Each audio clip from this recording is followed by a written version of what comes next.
I've studied a lot of languages. I would say I'm like reasonably good at picking them up, and not everyone is. So my speaking is, I would say, reasonably fluent. My reading and writing, I can type pretty well. Like I can type a Facebook post.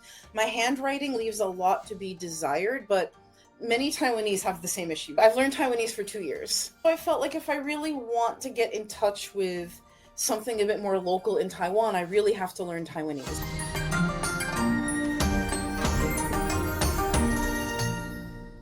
Hello and welcome to the Learn Chinese Insights podcast, brought to you by ChineseTrack.com. Every week we interview expats from around the world who have learned Chinese as a second language to find out how they learned it and how they use it in day-to-day life. So with me today I have Jenna Cody. Yeah. So, before we begin, Jenna, can you give us an introduction in Chinese? And then we'll go Okay. from there. OK， 我叫 Jenna， 我的中文名字是张白莲，就是白色的莲花。我从美国来，纽约州，还有我在台湾18年了哈。我来的时候我就是英文老师，现在我有3个工作。第一个是企业英文，所以我去办公室教他们的人员。第二个是教育训练老师，所以相当老师的台湾人可以上我的课。第三个是作者，我有一个部落格，我也有一个我写很多文章，就是这样。所以这些18年，我觉得我很满意。All right, very nice. So you mentioned that you've been in Taiwan for 18 years. Yes. So what brought you to Taiwan in the first place? It's really, I think it's more interesting why I stay in Taiwan, but for why I came here, I studied abroad in India, and that gave me an interest in Asia. So after graduating, I went to China to go see a different part of Asia. And I was in China for 1 year. This was about 20 years ago. China was not the country for me. There were good things, friendly people, delicious food. But in the end, I was happy to leave for a number of reasons. So I was kind of thinking I'd started to learn Mandarin in China. So I wanted to keep doing that, but I didn't want to go back to China. So when I went back to the US and realized I missed Asia and Asia was where I wanted to be, I thought, well, let's give Taiwan a try. And I didn't know that much about Taiwan at the time. So I thought, I'll stay 2 or 3 years. And after that 3 years, my husband and I had a conversation. And we were like, well, we like it here. Why leave? So we just decided to stay. And yes, that was 15 years ago. Mm-hmm. So when you went to China initially, you had learned some Chinese in that time? Yes. Very basic Mandarin. I lived in Zunyi, which is like the second largest city in Guizhou. And mostly I learned it on my own because there was really nobody to teach me, and very few people in that town spoke any English whatsoever. So I just kind of had to learn it to survive. So I bought while I was in Hong Kong on a trip, I bought like a beginner's Chinese textbook and just worked my way through it. Okay. And that had characters, everything? It did. They were simplified, and I've since given up simplified, and now I would say 看不懂. Like I don't really read simplified anymore, but it did, and I did start to learn to read then, but that wasn't very useful coming to Taiwan. Okay, so then when you came to Taiwan, then you resumed your Chinese learning here? Yeah, I did take a class at the community college. I lived in Arlington, Virginia for 2 years between China and Taiwan, and I had an extremely boring office job, and I took like an after-work Chinese class at the community college, but I could say it just kept up my very basic level of Chinese at that time. I can't say that I really improved in those 2 years. All right. So when you came to Taiwan, then as far as learning Chinese goes, what did you do there? At first, I studied on my own, and then I decided to take a class. And I went to Shida and to TLI. I'm going to be very honest, I wasn't very happy with either of them. The Language Institute, I felt that the teacher didn't really prepare a lot. So I went to Shida, but I didn't really like it either because I felt it was a group class, but I felt that I didn't really like the teaching method. Are you familiar with audiolingualism? Very much like repeat, like listen and repeat, lots of dictation, lots of like learn a bunch of vocabulary and slot it into some grammar exercises, but no real communicative competence practice. We didn't really get a lot of speaking practice. Even writing, it was like make a sentence. And I'm like, no, I need to learn how to like write a post, an essay, an article. I can't just be making sentences. And I was in book 4 and like started on book 5. Those are like the highest levels. I thought that was a bit ridiculous. And I just felt there was a lot of focus on like memorizing vocabulary and very much listen, repeat. And we did that all through class. And I felt like I could study vocabulary at home. Right. I want to come to class to actually use it, and we're not using it. So you wanted more interaction. Yeah. Yes. This was like 15 years ago, so it may have gotten better. I don't want to say it's entirely bad now, but 15 years ago, I was not very satisfied. So since then, I've had a couple tutors on and off, but I mostly self-study. Yeah. Okay. So tell me about your self-study process. At that point, I was conversational, right? I'd say like low intermediate. Whenever I would have a conversation with someone and come up across words I don't know, I would make a note and then like immediately look them up and just like put that into my study notebook and kind of use that for not just like flashcards and that kind of study, but like I'd make a conscious attempt to use it in a Facebook post or in another conversation or in some capacity. I'd make an attempt to like use that vocabulary again. I rarely meet a piece of grammar I can't grasp at this point, but when I do, I kind of do the same thing. So at that time, your reading, writing ability, was that pretty good? It was okay. My reading and writing, I can type pretty well. Like I can type a Facebook post. My handwriting leaves a lot to be desired, but many Taiwanese have the same issue, so I don't feel too bad. My reading lags a bit behind my speaking. It's almost the polar opposite of my husband, who reads kind of like preteen books in Mandarin just to keep up his reading. But he's a bit more introverted than me, so he doesn't speak a lot. So my speaking is, I would say, reasonably fluent. I don't think I'm perfect or even close to it, but like I can get by. My husband will struggle to speak a little. He can, but he's just more introverted than me. But I actually suspect his reading level might be higher than mine. Yeah, I can read, like notices in the lobby of my apartment, articles online, but I would struggle with a novel, I think. Yeah. So in this process that you said, when you're talking to people and you come across vocabulary you haven't heard, so when you note it down, are you noting it down like in the characters? In that moment, I might note it down in Hanyu Pinyin, but then I'll go home and look up the characters. Okay. Like I'll note down like in Hanyu Pinyin if I'm trying to do this very quickly, right? Because I'm in a taxi or wherever I am or at dinner, and I'll just key it into my phone or make a quick note on a notebook. And then if I need to check the characters, I will do that later. Okay. Yeah, because it is good to like increase my character knowledge as well. Yeah.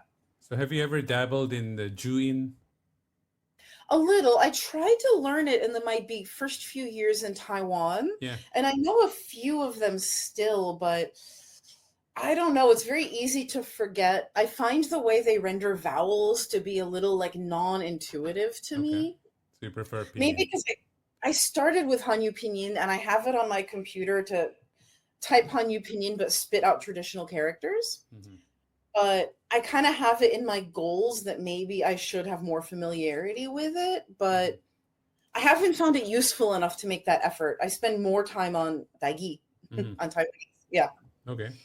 So for foreign expats who come to Taiwan and want to learn Chinese, is there an approach you would recommend they do? Like, that's rough because I don't know that my self-taught method is really going to work for everyone. Because I've studied a lot of languages, I would say I'm like reasonably good at picking them up, and not everyone is. So I don't know that my sort of wanchi bazao like method works for everyone, but I also can't really recommend a program because I wasn't that happy with either of the ones I tried. Mm-hmm. So I would say if you're happy with that kind of like learn, repeat, heavy emphasis on grammar approach, there's plenty of programs you can join. We all find our own path.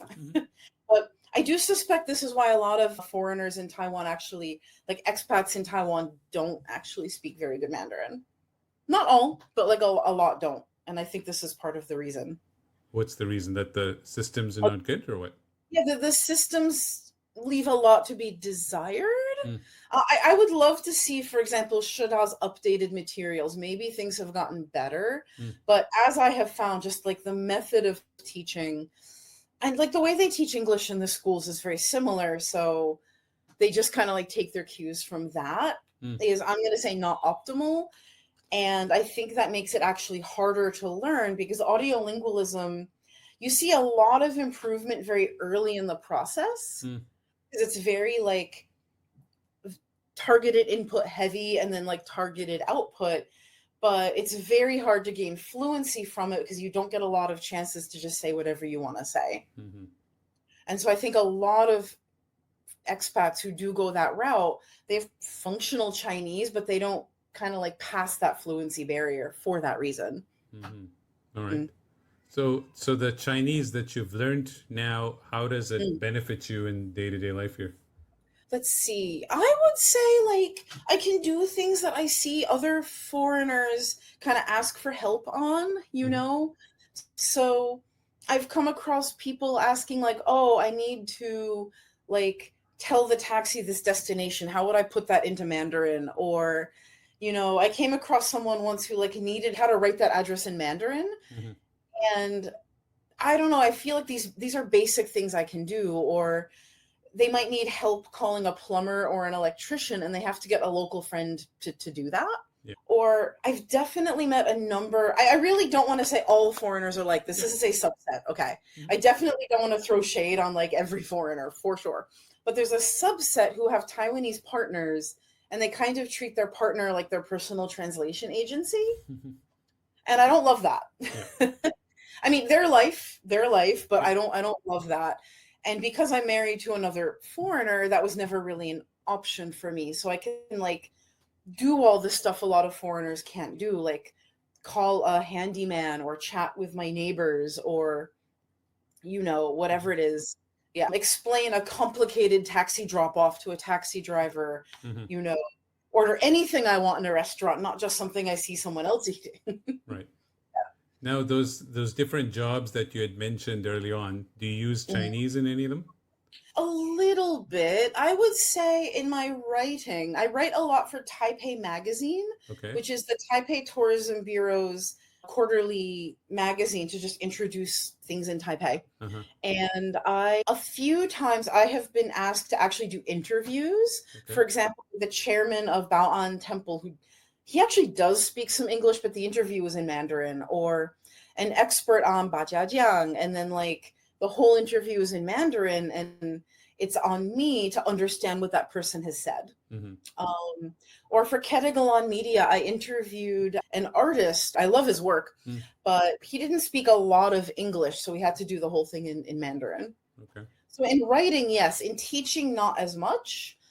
Occasionally in business English, I'm given someone whose level is a bit low. And then I'll occasionally have to like bolster the class with just a little bit of, I think it's okay to use Mandarin in an English class as long as you're doing it in a principled way. There's many expats who come to Taiwan and they teach English for an extended period and then they want to move out of that into other fields. Do you have any, it seems you've done a little bit of that. Do you have advice for them, what they can do? That's really tough. So for me, I kind of decided to make teaching I do write, but most of my money comes from teaching business English and teacher training. Because I decided I do enjoy it and I think I'm good at it. So I decided to actually make it a proper career. And people do that by either getting the master's degree or getting the teaching license if you're working with kids. The master's degree enables me to do teacher training. The teaching license enables you to like kind of like get out of the Bushiban system. anything else, the basic thing you need is either any master's degree or 2 years of relevant experience in another field, and you probably need proficiency in Mandarin just to survive in the office. And once that happens, local jobs do open up, but you have to be... A lot of people romanticize this getting a local job, but you are often paid similarly to your Taiwanese coworkers, which is a good thing. I do think that foreigners don't necessarily deserve more pay, however, just for being foreigners. However, I do think Taiwanese are a bit underpaid. And for example, the vacation days are perhaps not sufficient. So I would say it's possible to do if you get that experience, that master's degree, and the proficiency in Mandarin. I know plenty of people who've done it, but be very careful about the package you're getting. Sure. Yeah. Right. Now, I understand you're also learning Taiwanese? Yes. Yeah. So I've learned Taiwanese for 2 years. Okay. So what was the motivation for that? I'm going to get slightly political here. So Mandarin, and I do call it Mandarin, I don't call it Chinese, because Chinese, I think, is a better name for the language family. Okay. Sinitic languages. And I do not consider, for example, Cantonese, Taiwanese to be dialects of that. They are their own languages within that family. But I don't judge people who say Chinese. I just say Mandarin. I grew a bit of a political consciousness after moving here. It's one of the reasons why I stay. And I kind of started to realize Mandarin was only introduced to Taiwan in 1945 by the KMT, who came here, occupied Taiwan on behalf of the Allies. Japan never actually officially ceded Taiwan specifically to the KMT, and then immediately introduced a national language program forcing people to learn Mandarin. But honestly, very few people in Taiwan at the time spoke it. And they did have a sort of unspoken or sometimes spoken policy of eradicating both Japanese, which was the language of education here, and Taiwanese, because first, many of those KMT, I'm going to say refugees, many were refugees. A lot of them looked down on Taiwanese as like a Bundi, like a local kind of low class language, and it is not, you know. And secondly, they felt that if people were allowed to, something fell, able to continue to speak their mother language, that could become the language of resistance. So they banned a lot of songs in Taiwanese, even ones without political content. Like, you know, the Cold Spring Wind was banned. I think it's Wang Chun Feng, or, you know, Flowers in a Raining Night. These are not political songs, but they were banned just because they were in Taiwanese. And so I started to feel a little demotivated about Mandarin, because although it helps me in my daily life, it's the language I use to live my life outside of my teaching job and my marriage, I kind of felt it was kind of a colonial language. Yeah. And so I felt like if I really want to get in touch with something a bit more local in Taiwan, I really have to learn Taiwanese. You could also call Taiwanese a colonial language, because Taiwanese settlers came in over centuries and sort of uprooted indigenous, indigenous people. And of course, like Hakka was a bit repressed as well. But if we're going to talk about the mother language of most Taiwanese before 1945, that's going to be Taiwanese.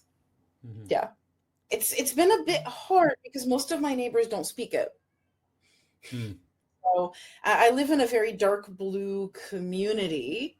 That means like very pro KMT, like maybe like their grandparents came over from China in 1949. And they're nice people, but they don't speak Taiwanese. So I have to basically like leave my neighborhood to use it. So there's not many resources available, right, for learning Taiwanese from Not an English really. background? There are a few. I have the book. There's a podcast called Bite Size Taiwanese. Okay. And there's another podcast. It's called like Taiwan Lang, Taiwan Shi, or something, like Taiwanese people, Taiwanese stories. And they use very basic level Taiwanese to like talk about Taiwanese issues. Like the history of the oyster or something. Mm. I don't fully understand them yet, but I listen to them as kind of like just to get a feeling for the language. There are other, like I use the Mary Knoll series. I have it right here to learn Taiwanese. Oh, I okay. can't. It's very boring. I know it looks very boring. Yeah. It is very audiolingual again, a lot of like vocabulary loading and repeating. Yeah. But my teacher makes me speak openly as much as I can and like encourages me to reach for language I haven't fully grasped yet, which is how you build communicative competence. So my teacher is good. Yeah. I have a Taiwanese grammar resource. I'm just looking at my bookshelf.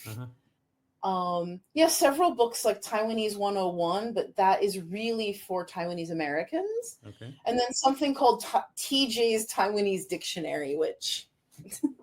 So is it using the same Hanyu pinyin or it's a different system? No, they use something called Beiweiji, which is... It's a similar principle to Hanyu pinyin, but the system is different. Okay. Because Taiwanese also has... It has 8 tones, but 7 of them are actually in use. Wow. Yeah, so they kind of note the tones differently, and tones change depending on the position of the word in the sentence and other rules governing it, like this kind of word does or does not change tone or something like that. So they have like a different way of rendering all that, and sounds that do not exist in Mandarin. Oh. Like the ba and like ba wan, which is a ro yuan, like those meatballs covered in that glutinous rice. Yeah, the ba and ba wan is a sound that does not exist in Mandarin.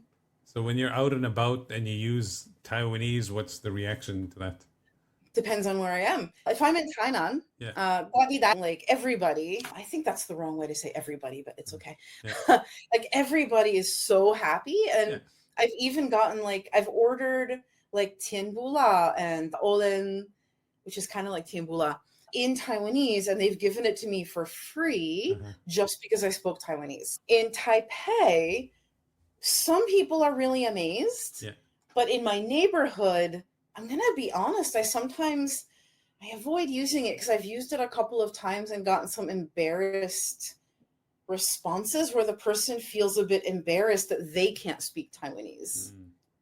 Like they understand me or they know I'm speaking Taiwanese, but they can't really respond. And then they feel embarrassed, like their Taiwanese-ness is being questioned when I wasn't questioning it, you know? So I kind of avoid that because my goal is not to make my neighbors feel embarrassed. So in general, in Taiwan, going from north to south, it goes from Mandarin to Taiwanese?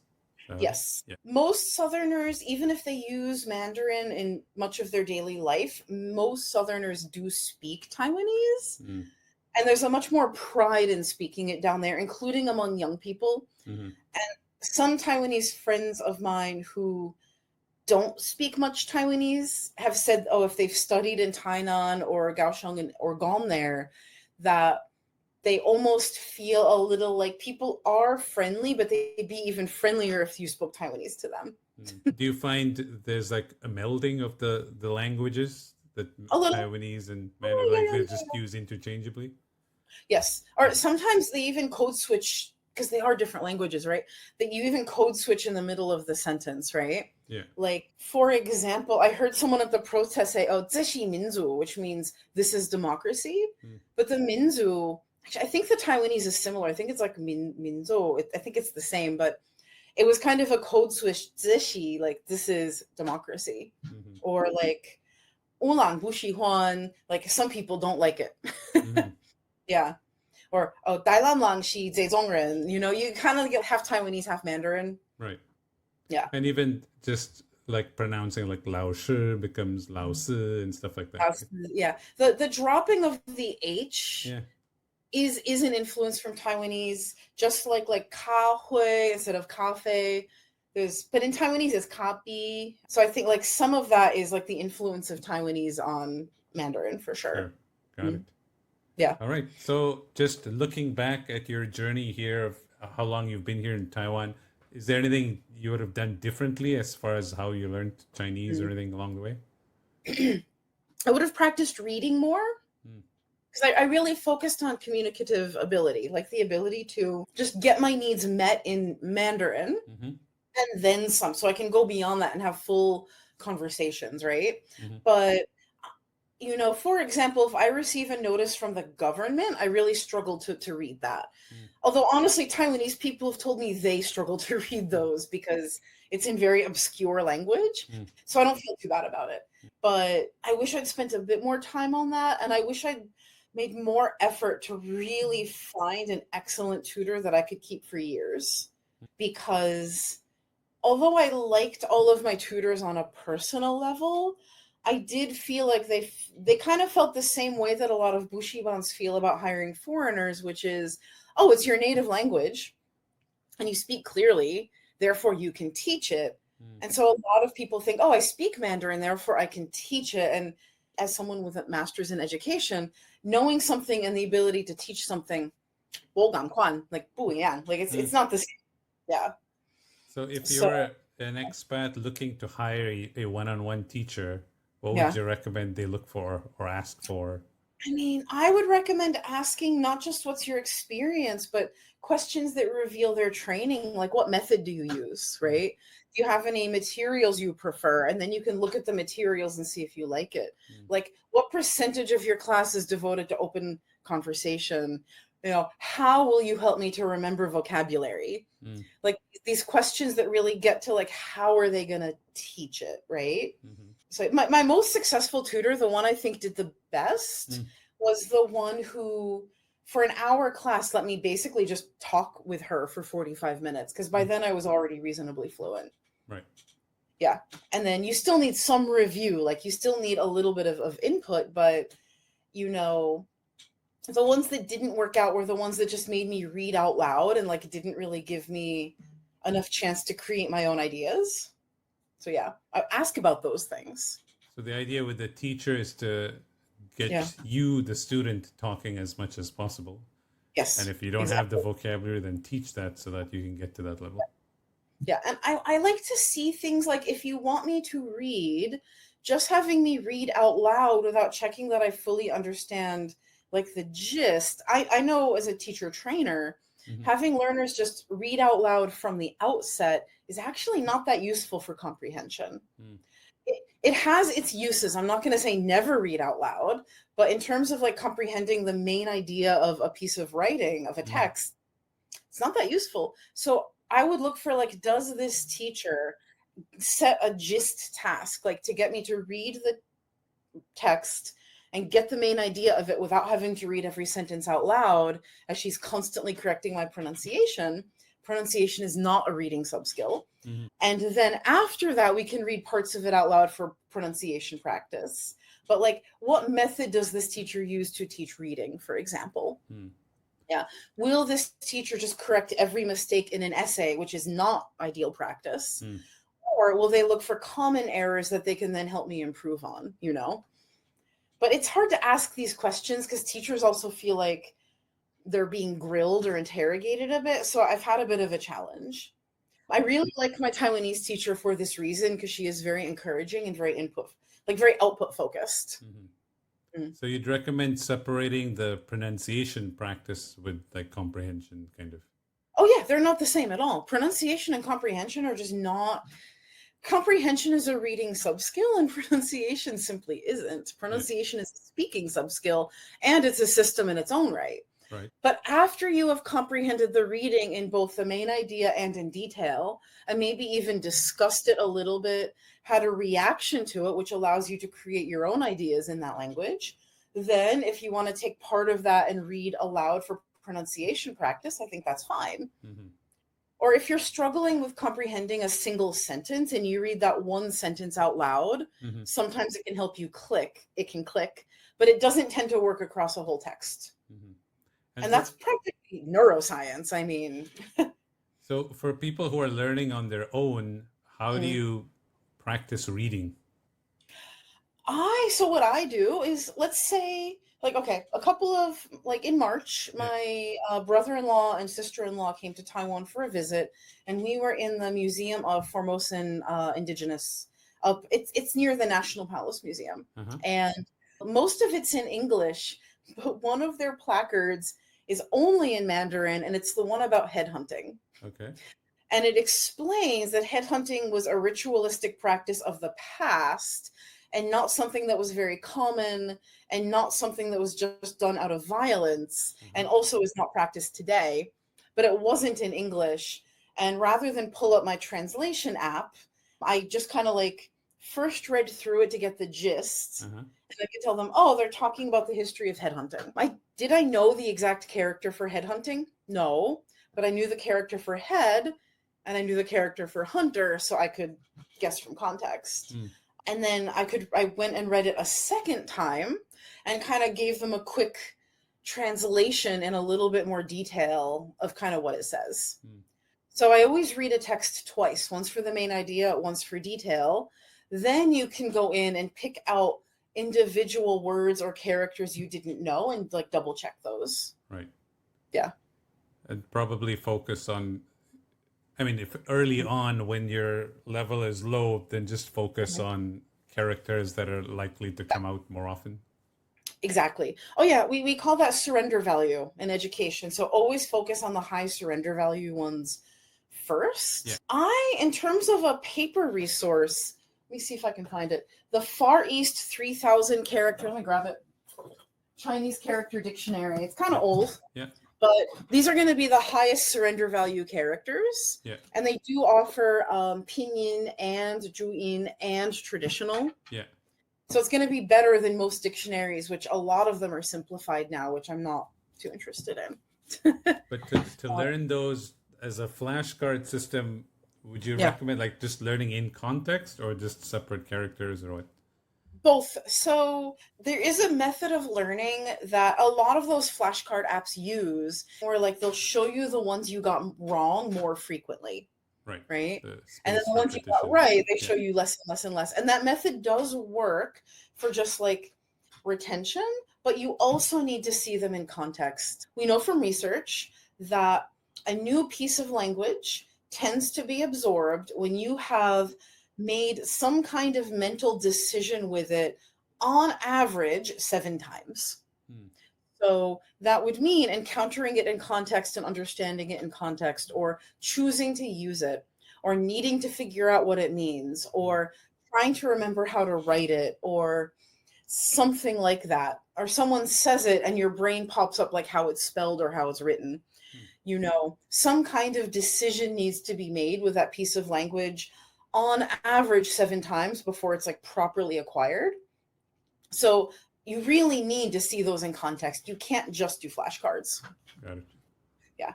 But I'm not going to say don't use flashcards. Flashcards are another important part for sure. Right. Yeah. All right. Well, very good. Lots of information there. Appreciate you sharing your time with us today.